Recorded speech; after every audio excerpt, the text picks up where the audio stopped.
Okay, so I want you to imagine something for a second. The date is June 2001. We really have to set the scene here because the world was, well, it was a completely different place. Completely different. The music industry is just in an absolute panic. Napster has terrified every single record label executive on the planet. Oh, yeah. The Wild West. And the internet is. Yeah. It's noisy, it's chaotic, and it's mostly screaming at you over a dial-up modem. It really was. And if you were into electronic dance music, EDM, as we call it now, you were relying on physical stuff. It was all analog. You're going to a record store. You're in a record store, flipping through crates to buy a CD or a vinyl record, or you're in a dark club until 4 in the morning. It was a very fragmented, very local experience. And then really quietly on a Friday night in the Netherlands, a young law student who's also a DJ, a guy named Armin van Buuren, he launches a radio show. He calls it a State of Trance. Episode 001.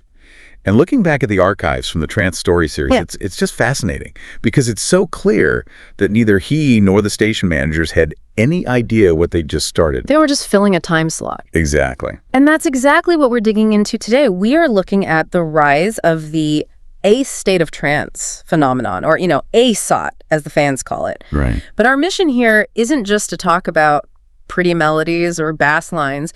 We're trying to figure out how a simple 2-hour weekly radio show, how did it survive for over 2 decades and turn into what our sources are calling a parliament for an entire genre? It's honestly a business case study disguised as a music show. We're talking about a brand that sells out stadiums, drives millions in revenue. You could argue it kept a specific genre of music alive when global trends were trying to kill it off. And the scale of this thing, it just blows my mind. I was reading through the notes. People get tattoos of the logo. Tattoos. For a radio show. I mean, I like NPR, but I'm not getting All Things Considered inked on my bicep. Yeah. It sounds extreme, but when you look at the community dynamics, it starts to make perfect sense. This isn't just a playlist for them. It's an identity. It's an identity. And today, we're going to unpack the architecture of that identity, from the voting to the global events, and see what lessons we can pull about consistency in the digital age. So let's go back to that architecture. June 2001, the show launches. What was the original vision? Was it always this grand plan for, world domination? Surprisingly, no. The sources all indicate it was incredibly humble. Armin's goal was just to create a platform for the music he loved. Trance music is, it's melodic, it's emotional, often euphoric. But at the time, it didn't really have a centralized hub on the radio that took it seriously. It was just club music. It was dismissed as just club music, right? So he starts with this 2-hour block on a Friday. Okay. But here's the first key insight. Structure creates authority. He didn't just play tracks randomly like a jukebox. He built a format. What do you mean by a format in this context? I mean, he introduced these recurring segments that gave the listener a specific role, a job to do. He had a tune of the week, which was his personal pick. The curator's choice. The curator's choice, yeah. The track he thought was going to be massive. But then he introduced the future favorite. And that's the one the listeners vote on, right? Exactly. And you have to think about the psychology of that back in 2001. This is before Twitter polls, before the like button was everywhere. Right, before Instagram stories. He was essentially telling the audience, I am the curator, but you are the jury. It totally gamifies the listening experience. You're not just consuming, you're helping decide the hierarchy of the music. You have agency. Precisely. And then he balanced that with the classic segment. So in one 2-hour show, you get the cutting-edge future, the unreleased stuff, you get the current hits with the tune of the week, and you get the heritage with the classic. He was contextualizing the entire genre in real time. So it stops being just a mix and it starts becoming a historical document. And that structure is what allowed it to scale so fast. By 2003, just 2 years in, ASOT wasn't just on that one Dutch station anymore. It was getting syndicated. The notes mention it hit over 20 countries pretty quickly. But I want to touch on the tech side of this, because the sources make a huge deal about the timing of internet radio and podcasting. Oh, this is the pivotal shift. We take global connectivity for granted now. We live on our phones. But in the early 2000s, the idea of simultaneity was revolutionary. Simultaneity. Break that down for me. It's the shared experience. The ability for a kid in a bedroom in Brazil, a producer in a studio in Japan, and a raver in Scotland to all be listening to the exact same transition between two songs at the exact same moment. It's a water cooler moment, but on a global scale. It created a global village. Before social media algorithms started fracturing us into our little echo chambers where you see one thing and I see something else, ASOT provided this synchronized experience. Everyone knew that on Thursday, it eventually moved to Thursdays, you tuned in, you were part of a collective consciousness. That's a powerful concept. It's almost like a secular church service. Yeah. You show up at the same time, you hear the sermon, you feel connected to the congregation, even if you can't see them. And that feeling of belonging, that tribe mentality, that's what eventually gave the show its, let's say, political power within the music industry. Okay, you mentioned this earlier, and I have to hear you explain it because I love this phrase. The sources call ASOT the Trance Parliament. That sounds incredibly serious for a dance music show. It's a metaphor for the power dynamics. Yeah. In the traditional music industry, the record labels were the gatekeepers. Sure. They decided what got released. Yeah. They decided what got the marketing budget. They decided who became a star. ASOT it disrupted that whole hierarchy. Because if Armin played your track, you didn't need the label's marketing budget as much. Exactly. If your track was played on ASOT, and especially if it was voted future favorite by the listeners, you were basically ratified by the parliament. You were approved by the people. It sounds like a career launchpad. It was, and it still is, the ultimate kingmaker in that scene. The archives list so many artists whose careers effectively started because of ASOT. We're talking names like Andrew Rayel, Marlowe. Ben Gold, Elon Bluestone. I recognize those names. They're headliners now. They play main stages. And they all got their big break because the show gave them that platform. It created this specific incentive structure for producers. You weren't just making music for a dark club anymore. You were specifically trying to produce a track that would catch Armin's ear for the radio show. So producers are literally sitting in their studios thinking, how do I engineer this breakdown so that voters in Mexico and Poland will go vote for me on the website? It shaped the sound of the genre itself. Yeah. It became a feedback loop. The show influenced the music, and the music fed back into the show. But here's the thing about digital communities. They can feel very real, the chat rooms are active, but it's still just pixels and audio waves. At some point, that energy has to spill out into the real world. It has to. You can't just live on the internet forever. And that brings us to the second phase of this whole phenomenon. The live events. Okay, this is where the brand makes the leap from airwaves to arenas. The sources point to 2004 as the turning point. Yes, that's when they started doing these milestone or celebration episodes. It started with ASOT 250 in Den Bosch in the Netherlands. It was the first time they really tried to physically bring the community together in a massive way. And from there, looking at the timeline, the growth curve just goes vertical. It's explosive. Yeah. ASOT 400 goes to the Rotterdam Ahoy. That's an 11,000 capacity venue. Yo. Then ASOT 450 becomes a multi-city event. By ASOT 500, it's a full-blown world tour. And fast forward to ASOT 1000 in 2021, which, by the way, hitting 1,000 weekly episodes is just insane on its own. Insane. But the events are happening in Mumbai, Australia, Poland, Miami, Utrecht. It's a global machine. The sources compare it to the Olympics of Trance, and that comparison really works because of the travel. The data shows fans flying internationally just to these anniversary shows. That's where you get that ASOT family concept. It is. And this is what I find most fascinating from a sociological angle. These events aren't just concerts. They're reunions. People form friendships on the forums or in the chat rooms during the weekly broadcast, and then once a year, they fly to Utrecht or Miami to meet in person. That explains the loyalty. You're not just loyal to a DJ, you're loyal to your friends who you met through the DJ. And Armin van Buuren cultivated that intentionally. The source material highlights a very subtle but critical branding choice.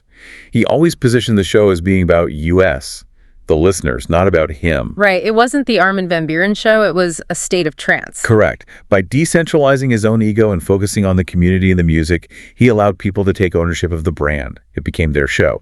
You see flags from 50 different countries at these events, and it's all about the collective experience, not just worshiping the guy on stage. However, and there is always a however, when something gets this big, it wasn't always smooth sailing. You can't run a community for 20 years without some internal drama. No, you can't. And in the trance world, drama usually comes down to one thing: tempo. We have to talk about the Trouse controversy. I love this term. The friction in the 2010s. This is just a classic case study in brand management during a crisis. Okay, so set the scene for us. What was happening in the music world around, say, 2012, 2013? The US EDM boom was in full swing. Electronic music was going mainstream, and the sound was changing. It was getting slower, punchier, more influenced by big room house music. And I assume Armin, being a relevant DJ playing on main stages, started playing this new sound. He did. He reflected the evolution of the scene, and he argued that trance needed to evolve to stay alive. But the diehard fans, the purists who had been there since 2001, they were furious. Why? Was it just that they didn't like the songs? They felt it was a betrayal of identity. They coined the term trouse, a mix of trance and house, and they used it as a slur. A state of trouse. Ouch. They mocked it. And that's dangerous for a brand built on authenticity. If your core base turns on you, you're usually dead in the water. So how did they handle it? Did they apologize? Did they tell the fans to just get over it? This is the genius part. They didn't fight the listeners, but they also didn't stop evolving. Instead, they used segmentation. Segmentation? Armin recognized that the audience had split. So he expanded the format. He introduced dedicated ASOT Classics hours to satisfy the nostalgia. But more importantly, he created a sub-brand. He called it Who's Afraid of 138? Who's Afraid of 138, as in beats per minute? Yes. 138 BPM is the tempo of that faster, harder, uplifting trance. The pure stuff the critics wanted. By creating a dedicated space for it, and literally a dedicated stage at the festivals for that sound, she effectively said, I hear you. Here is your sanctuary. That's fascinating. So he didn't shrink the tent to please the purists. He made the tent bigger. Exactly. He compartmentalized the brand. If you liked the slow, progressive stuff, there was a place for you. If you wanted the hard, fast stuff, there was Who's Afraid of 138. It was a brilliant pivot. So the outcome was that the show actually became more inclusive, not less. And it saved the brand. The controversy pretty much died down because everyone had a place where they felt served. They turned a crisis into a new product line. And the numbers, they speak for themselves. The sources mentioned passing 1,100 episodes. That is over 20 years of weekly shows. Which brings us to the legacy. Because ASOT didn't just survive, it became the blueprint for the entire electronic music industry. Right. The sources mention other shows. Group Therapy by Above and Beyond comes to mind immediately. Yes. Group Therapy for the progressive scene, Psytrance Radio, Transmission, all of these electronic music radio shows that build these massive ecosystems around them, they're all following the template that ASOT established. It proved that radio wasn't dead. It proved that in the digital age, radio or podcasting really could still build massive, tangible movements. But only if the curation is good and the community engagement is authentic. You can't just phone it in. But I think we have to give credit to the man himself here. We've talked about the brand, the format, the events, but the sources all highlight the human element, specifically Armin van Buuren's attendance record. It is staggering. Yeah. I mean, think about your own job. Think about how many times in 20 years you've called in sick or gone on vacation and completely disconnected. Oh, plenty. I'd have missed a few Thursdays, for sure. Armin van Buuren has never missed a broadcast of Insight. Not for sick days, not for family emergencies. There's a story in the archives that he actually broadcast from the hospital while his wife was giving birth. But, okay, that borders on obsession. It does. Yeah. But that consistency is the bedrock of the entire phenomenon. The listener knows with absolute certainty that no matter what is happening in the world, wars, recessions, pandemics on Thursday, at that time, the show will be there. It's the Woody Allen quote, right? 80% of success is showing up. In this case, maybe it's 99%. It builds a level of trust that is just unbreakable. In a creator economy where people burn out in 6 months or pivot their content every 2 weeks to chase an algorithm, that sheer endurance is the ultimate competitive advantage. So let's zoom out. We've covered a lot of ground, from a Dutch radio studio to global stadiums, from Trouse Wars to 138. What's the big takeaway for someone listening who might not even like trance music, someone who prefers jazz or, silence?